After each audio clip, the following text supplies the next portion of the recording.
Graça e a paz, meu irmão. Eu convido você a abrir a sua Bíblia no Salmo capítulo 84. E é um salmo que foi escrito pelos filhos de Corá. Os coraitas, eles eram levitas, porteiros do templo, como a gente vê lá em 1 Crônicas 26, versículo 1. Mas aqui neste salmo, eles expressam o seu louvor pela presença de Deus, manifestada ali através do tabernáculo ou do templo.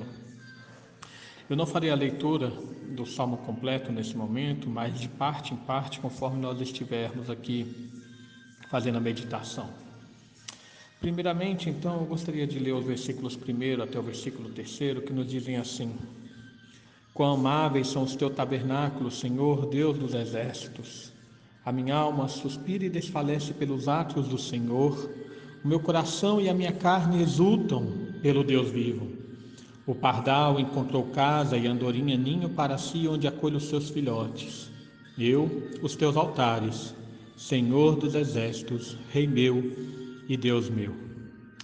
Irmãos, a gente tira aqui alguns ensinos sobre esse Salmo 84. O primeiro ensino é que aqui os coraitas eles falam como é estar na presença de Deus. E esse deve ser a expressão de todo crente. Veja, ele primeiramente coloca que estar na presença de Deus faz amar o lugar onde Deus se manifesta. Ele fala: quão amáveis são os teus tabernáculos, Senhor dos exércitos. Quem ama a Deus, ama o lugar onde Deus se manifesta, onde a presença de Deus é sentida no meio da congregação, onde a presença de Deus é adorada e reverenciada no meio do seu povo. Hoje, infelizmente, é uma tendência ao desprezo pelo templo. Pessoas que se dizem convertidas e que amam a Deus, mas não estão na presença de Deus junto ao seu povo. Há um grupo chamado de desigrejados que eles não apenas não frequentam o culto, mas além de tudo eles debocham dos que frequentam e desestimulam aqueles que estão buscando a presença de Deus através do templo. Mas veja que o salmista ele fala: quão amáveis são os teus tabernáculos, Senhor.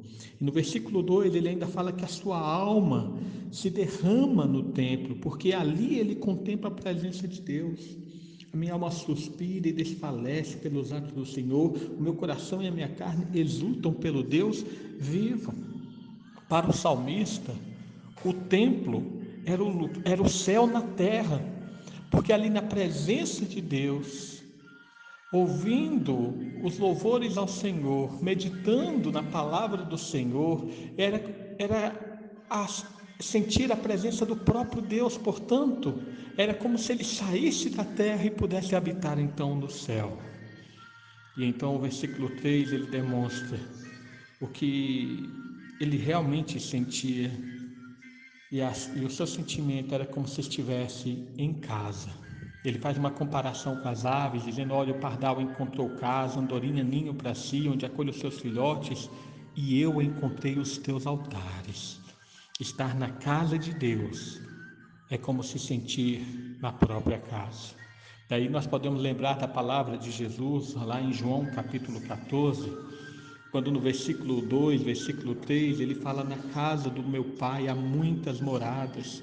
Se assim não for, eu vou teria dito, pois vou preparar-vos lugar. E quando eu for e vos preparar lugar, voltarei e vos receberei para mim mesmo, para que onde eu estou, estejai vós também. Irmãos, é claro que nós sabemos que o templo ali do Antigo Testamento era apenas a sombra do lugar verdadeiro, o sinal do lugar onde nós ainda haveremos de habitar.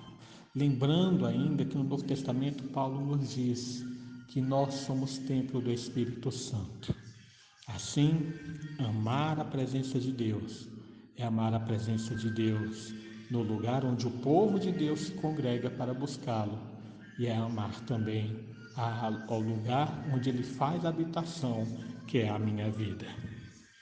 Além disso, o versículo 4 ao versículo 7 vai falar como se sentem os que estão na presença de Deus. E nos diz assim: Bem-aventurados que habitam em tua casa, louvam-te perpetuamente. Bem-aventurado o homem cuja força está em ti, em cujo coração se encontram os caminhos aplanados, o qual, passando pelo vale árido, faz dele um manancial, de bênçãos o cobre a primeira chuva. Vão indo de força em força, cada um deles aparece diante de Deus em Sião. Estar na presença de Deus é amar o seu lugar. E aqueles que estão na presença de Deus, portanto, o salmista fala, eles são bem-aventurados, eles são felizes, pois essa alegria, ela é uma alegria que não é dada a todas as pessoas do mundo. É uma alegria providenciada e reservada àqueles a que foram abençoados com a fé para estarem e se alegrarem na presença do Rei. A eleição de Deus é que nos garante o acesso à sua presença. Como são felizes aqueles que podem habitar na sua casa. Como são felizes aqueles que foram escolhidos para poderem sentir a tua presença. No versículo 5 fala, eles se sentem fortalecidos. Fala, bem-aventurado, feliz é o homem cuja força está em ti. Veja que ele diz que a força não está em si mesmo, não está no próprio homem, mas a força está no Senhor. E aí no final do versículo 5 e continuação do versículo, ele fala que Deus vai transformando toda a tribulação em bênção.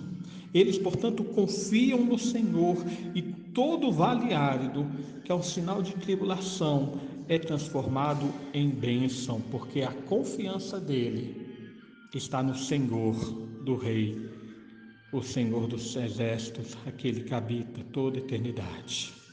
Então no versículo 7 ele fala, vão indo de força em força, cada um deles aparece diante de Deus em Sião.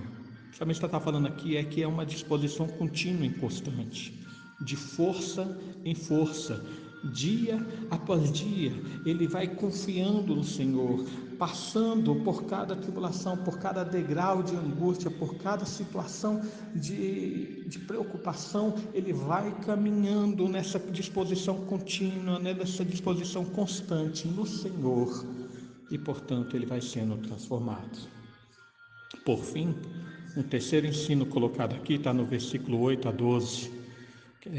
Além de nós vermos como é estar na presença de Deus e como se sentem os que estão na presença de Deus, esses versículos 8 a 12 nos falam o que se faz na presença de Deus. Ele diz, o Senhor, Deus dos exércitos, escuta-me a oração, presta ouvidos ao Deus de Jacó. Olha, ó Deus, escudo nosso, e contempla o rosto do seu ungido, pois um dia nos teus atos vale mais que 1000. Prefiro estar à porta da casa do meu Deus a permanecer nas tendas da perversidade, porque o Senhor é só o escudo, o Senhor da graça e glória, nenhum bem se nega aos que andam retamente. Ó Senhor dos exércitos, feliz o homem que em ti confia. O que é que se faz na presença de Deus? Na presença de Deus, irmãos, é um lugar de oração e clamor. Escuta minha oração. É falar com Deus, é derramar diante dele tudo aquilo que preocupa a nossa alma e o nosso coração. Escuta a nossa oração, presta ouvidos ao Deus de Jacó. Na presença de Deus é um lugar onde nós manifestamos ao Senhor todos os sentimentos do nosso coração e, portanto, isso exige de nós toda a nossa sinceridade. Olha o versículo 9. Contempla o rosto do teu ungido. Aqui é uma expressão de que Deus vai olhar para nós e contemplar todo o nosso ser, tudo aquilo que está dentro de nós. Lembrando o Salmo 139, quando nos diz que antes mesmo que a palavra não chegue à língua, o Senhor já conhece toda. A contemplação do nosso rosto é porque diante da presença de Deus nada se pode esconder. Mas no versículo 10 nos fala que é um lugar de ser transformado. Ele fala que um dia nos átrios vale mais do que 1000. Ele prefere estar na casa de Deus, do que permanecer nas tendas da perversidade. Quanto mais contemplamos a presença de Deus, a sua glória manifesta, quanto mais nós nos aproximamos e andamos com Deus, mais nós vamos sendo transformados, de forma que o nosso coração vai se desvencilhando, vai deixando de lado todo e qualquer resquício de prazer no pecado, para ter prazer apenas na presença do Senhor. E enfim, versículo 11 e 12, é um lugar de louvor. Aqui o salmista expressa toda a sua alegria, reconhece que Deus é sol e escudo, que o Senhor dá graça e glória, que o Senhor dá toda providência aos seus filhos, que o Senhor é a razão da felicidade daquele que confia nele, no versículo 12. Enfim, tudo se resume naquilo que nós vemos lá em Apocalipse 7, versículo 12, quando o louvor fala dos glorificados, dizem amém. O louvor e a glória, a sabedoria, as ações de graças, a honra, o poder e a força sejam ao nosso Deus pelos séculos dos séculos. Amém. Oremos, irmãos. Deus abençoe o nosso coração. Pai amado, nós reconhecemos que em Ti está todo o nosso prazer, que em Ti, Senhor, está toda a nossa alegria, nossa confiança, nossa esperança. Dá-nos, Senhor, o prazer de viver ao Teu lado, o prazer de termos a alegria de buscarmos a Ti no meio do Teu povo, da Tua congregação. Dá-nos a alegria de sentirmos a Tua presença na nossa vida e sermos constantemente transformados e fortalecidos em Ti. Abençoa o Teu povo, Senhor, que neste momento não está podendo habitar nos Teus tabernáculos. O Teu povo, Senhor, que neste momento não está podendo contemplar a beleza, Senhor, da Tua face nesse lugar. Mas abençoa, Senhor, para que sintamos a Tua presença em nós, diariamente e constantemente. É o que pedimos em nome de Jesus. Amém.